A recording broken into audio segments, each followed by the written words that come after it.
Welcome to the Tech Blog Writer Podcast, your guide to future tech trends and innovation in a language you understand. Now, over to your host, Neil Hughes. Welcome back to the Tech Blog Writer Podcast. Now, summer is officially here, gang, and that makes me a happy bunny indeed. Why? One, I love being outdoors, and two, the event season often goes quite quiet this time of year. Now, after attending a long list of tech events here in the UK, and also in the US, in Denver, Nashville, Vegas and San Francisco, all within a few months, I often feel a little bit frazzled and maybe even jaded afterwards. So the summer times where I soak up vitamin D and recharge the old mojo. Now, I have also worked in the event industry for a number of years, and one of the things that always fascinated me is how some people are looking at transforming the way we look at events and trying to create something a little more unique. Because let's be honest, we've all seen them soulless exhibition halls and empty space that just look like an empty airplane hangar. So when I discovered that two young entrepreneurs behind Shout About London here in the UK are doing just that, I had to get them on to find out more. Shout About London are specialising in exclusive events in unique venues with real character right throughout the capital. And they're rapidly getting a reputation as the creative agency that everyone wants to work with. Historically, they were set up in 2013 by two young Londoners, Ben Gamble and Stuart Groves, and Shout About has actually grown exponentially with the likes of Sky Media, Google, Redbull and Salesforce now calling themselves regular clients. This is a fantastic startup story, it really is. Now, having completed a 24-hour hackathon for Emap and the complete build of the launch of Game of Thrones at Southwark Cathedral, not to mention securing numerous firsts for venues and brands right across the city. For me, this one's a great example of doing things differently and transforming experiences and expectation levels. And it's proving to be a big hit with the world's biggest brands. So that's how they appeared on my radar. But now it's time for you guys and dolls at home to buckle up and hold on tight as I beam your ears all the way to London so we can speak with Ben Gamble from Shout About London. So a massive warm welcome to the show, Ben. Can you tell the listeners a little about who you are and what you do? Thanks very much. It's lovely to be on your show. I am co-founder of Shout About London, which is a creative events agency focusing on London, obviously, the best city in the world. We've been going for, 5 years in this year, and we work with corporate clients to find them unique venues for events and mainly advertising, media and technology companies. The reason we work with those sorts of clients is because they're normally interested in one-off events in unique locations, and we find those locations and then we organise the catering, the production and tie together the entire event.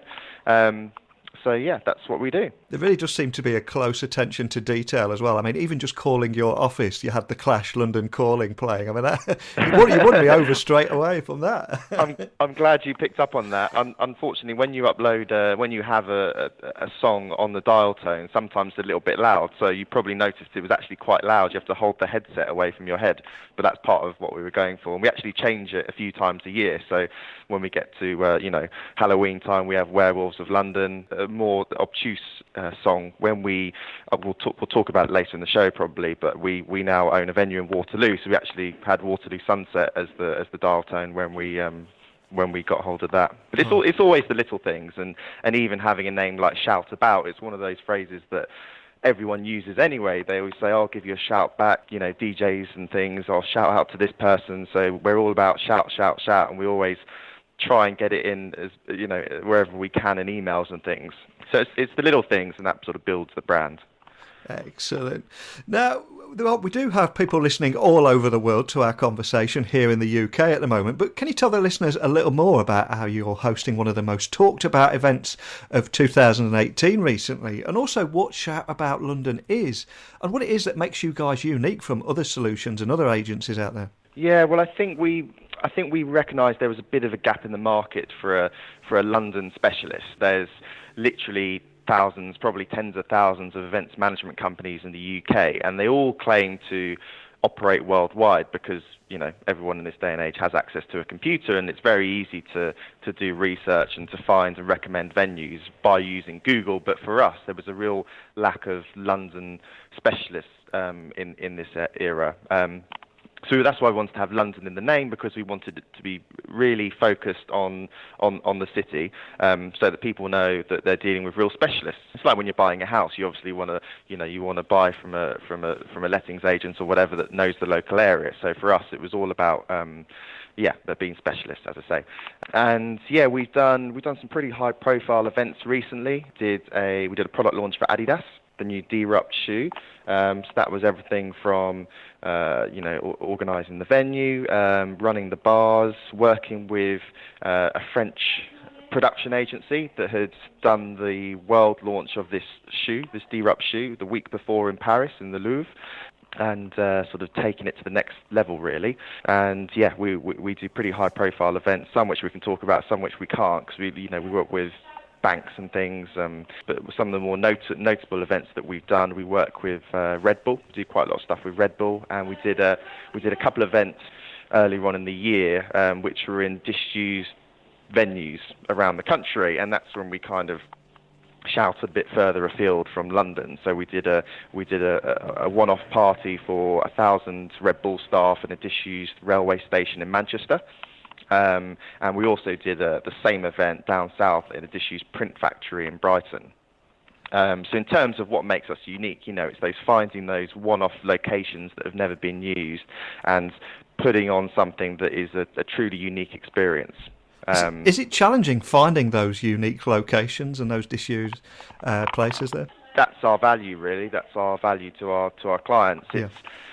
In this day and age, there's so many websites where you can you put in you want 200 people for a standing reception, and there'll be hundreds of websites that you can see on Google. But our real focus is finding those venues that are ungoogleable, venues that you can't find online, and that is through our contacts, knowing landlords, working with councils, property companies, so that these venues that are completely off grid, when we get the right event, we can approach the owner of the site and sell it to them. Normally, it's not about the money; it's more about the profile of the event. Are there any PR benefits? But finding the venue is difficult. We really pride ourselves on only looking at the venues that are truly unique. So do any of your team, are they secretly urban explorers out there? That's a big thing at the moment. Yeah, exactly. Yeah, well, we kind of joke that we'd like all Shout About staff to do the knowledge at some point, which we feel like we're getting there. But it'd be great to kind of truly know every nook and cranny in London. That's definitely the aim. Cool. Now, one of the reasons I wanted to invite you on the show today was to share your inspiring startup story and how and why you set up a company and actually walked away from corporate London life. I mean, that must have been incredibly scary, but can you just talk the listeners through that process and what actually made you take that leap into the unknown? I think it was. So I met my business partner Stuart at the London Film Museum, where we were both working as we were running the sales teams there. So we were sales managers, and we were first in the company. This was in 2011, 2012. So we were marketing and managing two fantastic venues, one in County Hall by the London Eye and another in Covent Garden under the Piazza. And it was our job to market and manage the venues for events, and we grew quite a large sales and events team off the back of that. But we knew that the owners of the London Film Museum were selling the County Hall space to Merlin, which is now the Shrek Adventure on the South Bank. So we knew that was for us as salespeople, that was effectively cutting our what we had to sell in half. So it felt like the right time to step away. And also, when we were marketing and managing venues, we used to go and speak to as many agencies as we could to sell the venues. So we would travel all over the place pitching venues, and we thought, there's some great agencies out there, but there were also some that, we thought, we could probably give this a crack and do a better job. So it's a bit of a slightly compulsive decision to leave. We did it strategically, where Stuart handed in his notice, and we agreed that I would do the same in about a month. I could have screwed him over at that point and just taken all his leads and stayed there for a bit longer. But yes, I duly did as we promised, and Yeah, we were. It was a bit of a journey, and we didn't really, we didn't make any money for at least definitely the first year, and probably not for the second year either. And we spent the first year of Shout About doing learning our trade really, because we knew about venues, being Londoners, but we really wanted to know our art. So we spent a lot of time, a lot of drunken nights out, going around every corner of the city, getting to know the bars, the restaurants, not just the more well-known venues. And we actually came up with the name Shout About on a drunken night out in Soho, where we kind of knew we wanted London in the name, and the previous idea was that we'd be called Learn About London. So we would speak to clients, find out what was the message of their conference, and then we tried to marry that to the history of a venue. So Learn About London, but then we did a bit of market research, and our contacts sounds a bit educational and also a bit boring really. So we actually just stumbled upon the name. We were thinking, what about London? Shout. We literally said, we just want to shout about London, and that was the eureka moment where we thought we had something. So then first thing we did was buy the company name, bought the IP rights for Shout About. So at some point, if we do Shout About Paris, Shout About New York, we own the intellectual property, which will make that easier, and we really own the kind of Shout About as a brand. I love the fact that all that came from a few nights out that were in the name of research and inspiration, man. But it worked, didn't it? Yeah, well, we have the kind of 5-pint rule. We feel like our best ideas come after about 5 pints. So. Now, every startup founder that I've interviewed on this show has more than a few war stories and plenty of blood, tears and laughter along the way. So do you have any of those war stories that you could share with us today? Well, there's plenty of laughter. I don't think we've had any blood just yet, but yeah, certainly a lot of learning curves. I think our first event, we knew that we would be able to get business straight away because we had a lot of contacts. The first event we did was it was a charity event at a venue in Leicester Square, where it was a screening of a new YouTube documentary. So we helped them find the venue, and we organised we were obviously bending over backwards as our first event. We really wanted to make an impact, and we pulled in so many favours for the first event. We got a production company to sponsor the production. We got a good friend of ours. We pulled him in to host the event. We videoed it, we filmed it, and we made 70 quid out of it. And then the night before the event, they wanted AstroTurf outside, and obviously, we were just like, yeah, sure, we'll sort it for you. So we lost more money. So we ended up making about £20 profit from our first event, and then Stu got a taxi home, so there was no profit from the first event. But and then about 2 years in, we had quite a learning curve whereby I won't say who we were in partners with, but we were going to produce a immersive Breaking Bad experience. Oh, interesting. Which was a great idea, and we found a venue, and we effectively started to co-produce it and co-promote it with a couple of different partners.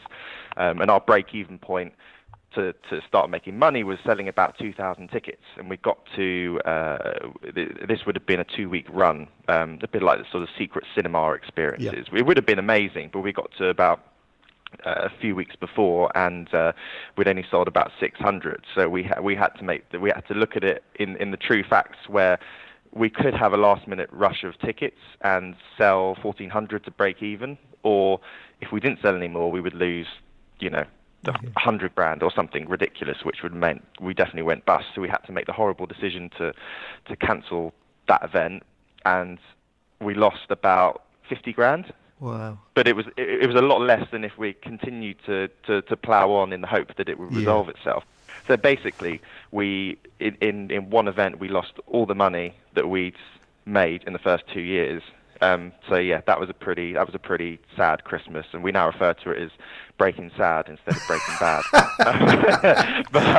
but we probably learnt more from that than anything else, because it's you can only really learn these things when you go through it, and even one of our mentors said to us, you shouldn't do this event, and but we were just ploughing on with excitement, but there was a steep learning curve from that, and that's that was the trough, and then a peak followed directly after that. So it's just the way the world spins, really. But as you continue to grow and become more successful, is there still an itch that you want to scratch there and create your own secret cinema style event? Do you think that could still happen in the future, or have you still been burnt by Black Christmas or Breaking Sad? Breaking Sad.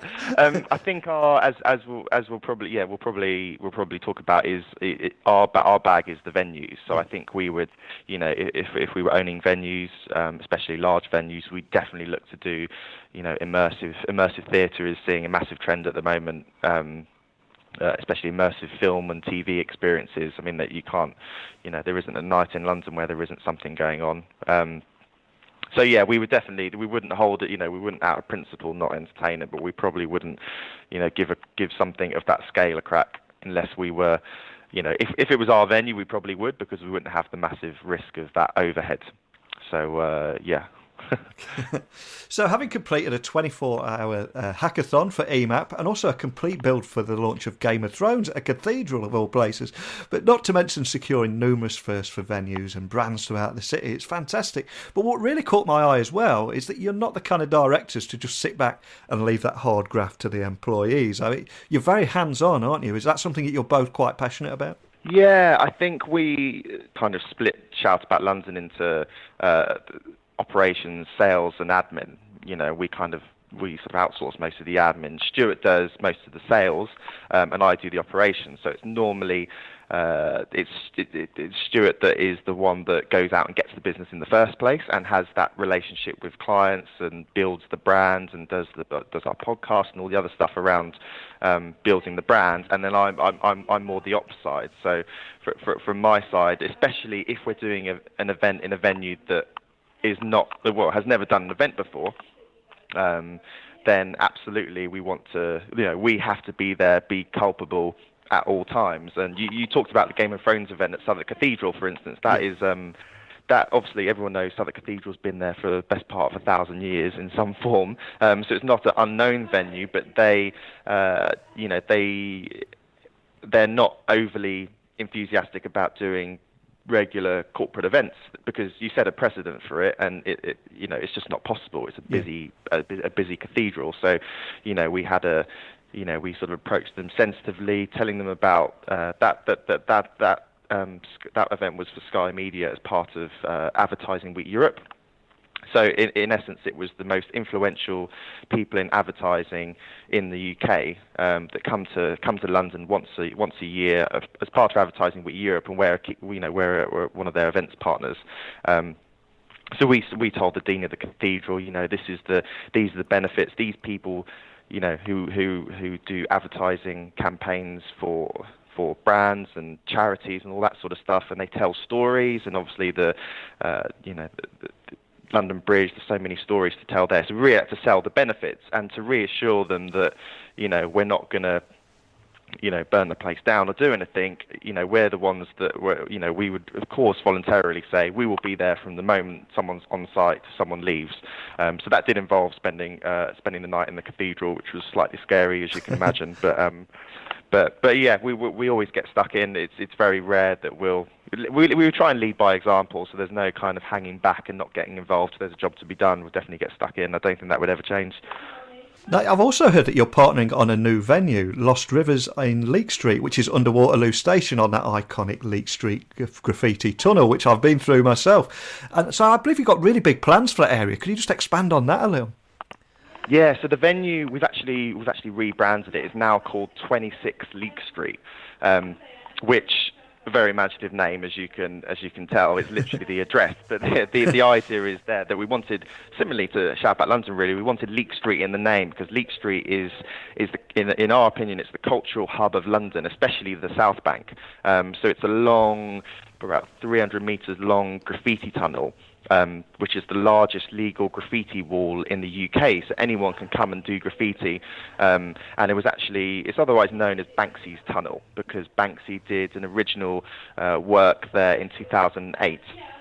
Wow, was that 2008? Because I went for that very reason. God, when does the time go? Yeah, I know. I know. We had the 10-year anniversary a couple of weeks ago, so it's amazing how quickly time flies. But that was, people know it as Banksy's Tunnel, and there's such a sort of modern heritage there, and our neighbour venues, the House of Vans, the indoor skate park, and the Vaults, which is an immersive theatre venue, and then at the end of Leek Street down Lower Marsh you've got the Old Vic Theatre, so it's a real hub of activity, and our vision for 26 Leek Street is that it will be a multi-purpose venue, a bar, restaurant, brewery, event space. Everything we do on that site is all about collaboration, creativity and culture. So that's everything from the beer that you're drinking through to the live music that you'd be entertained with, to the food, to the pop-up exhibitions that we do, and it's a stunning venue. It's never been used before for events. It used to be an illegal car park, believe it or not. So we sometimes get cabbies turning up and going, "What is the car wash round here?" We're like, "No, it's gone now. It's now 26 Leek Street." But so we're now co-owners of that site, and we very much bring to the party the marketing and managing of venues expertise that we had from our days at London Film Museum, and also the proactive creativity side of Shout About London as the events agency. So we want to be open our doors, as we have been doing, to brands and anyone and everyone who wants to put on an event in that location. We want to cater for that, really. But it's a very new venue, so I guarantee none of your listeners would have heard of 26 Leek Street. Now, you must have fantastic negotiation skills. I mean, a few moments ago you mentioned convincing a dean at Southwark Cathedral that it would be okay to host an event there. But can you also tell me how you managed to convince Lambeth Palace to hold its first corporate event in over 600 years? That's phenomenal. Yeah, well, I'll have to be honest. There was a bit of timing with that, in that we'd heard through the grapevine that Lambeth Palace was potentially starting to do corporate events. So we got in there early, and we knew the catering company, the food show that do the catering at Lambeth Palace anyway. So we were like, look, we have to be the first to do an event here. Yeah. And it worked so well because the event, it was, as I said, it was part of Advertising Week Europe, and the end client was Google. So their brief was all about data and information. So to do an event in a stunning setting like that, it's the Archbishop of Canterbury's private library. So you're surrounded by old and valuable books. So it was very, very on brand. So we had there was a few partners that we were involved with that did some amazing things, from a tree of knowledge in the drinks reception area, which was a real tree with hanging facts about Google. It was stunning. It was absolutely a stunning event. But it was, again, especially as it was the first event, we obviously have to demonstrate that from a health and safety and compliance point of view, that we're not doing anything that's going to damage the 600-year history of the site.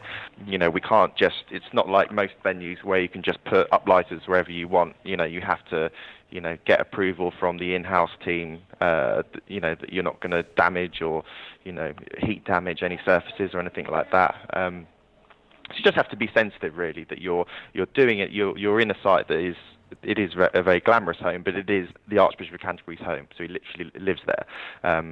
But that was one of our favourite events, actually, and that was a busy advertising week. Cool. I mean, well, you've got Sky Media, Redbull, Salesforce. They're just a few of your clients, and your little black book even includes Lehman Brothers on speed dial. So what is your secret sauce for becoming the go-to agency for brands striving to break the mould and actually stand out from the crowd?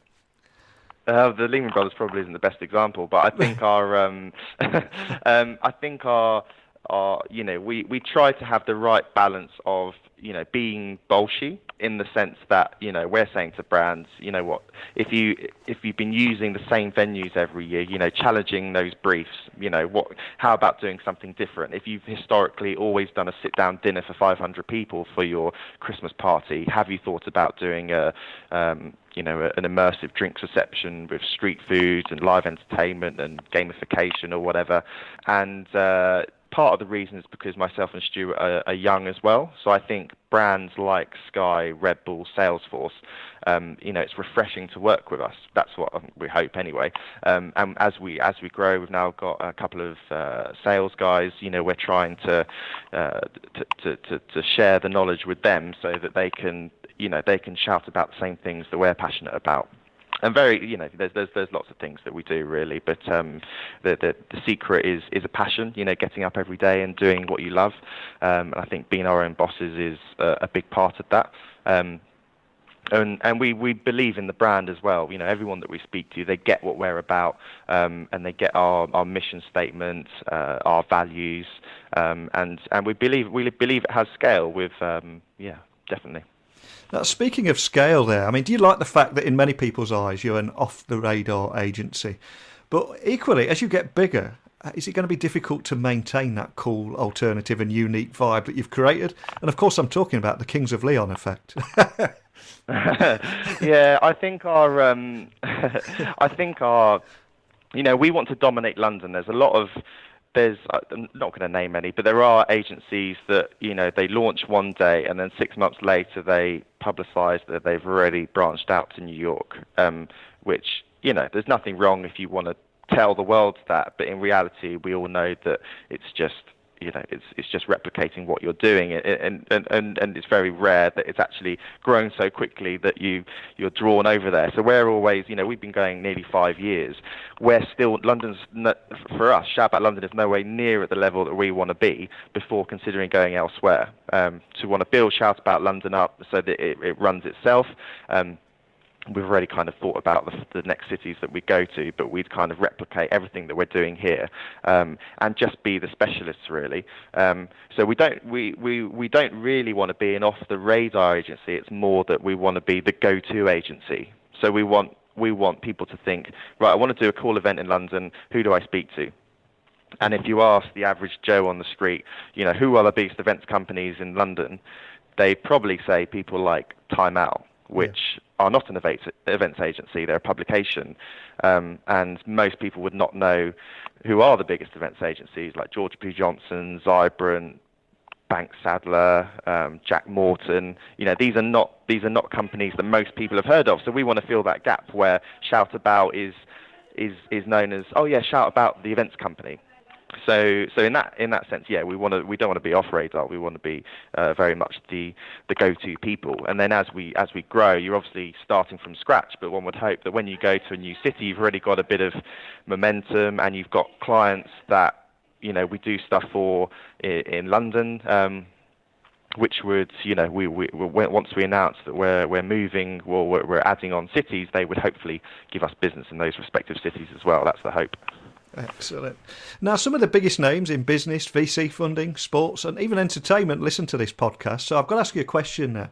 Is there a person in the world that you'd love to have a private breakfast, a quick coffee or lunch with, and why? Is there anybody out there that really inspires you that way? What, just one person? Well, you can give me a few if you wish. I must warn you, we've made one of them happen already. So, we're going out for success rate here. I'll answer for myself. It would have to be Elon Musk, I think.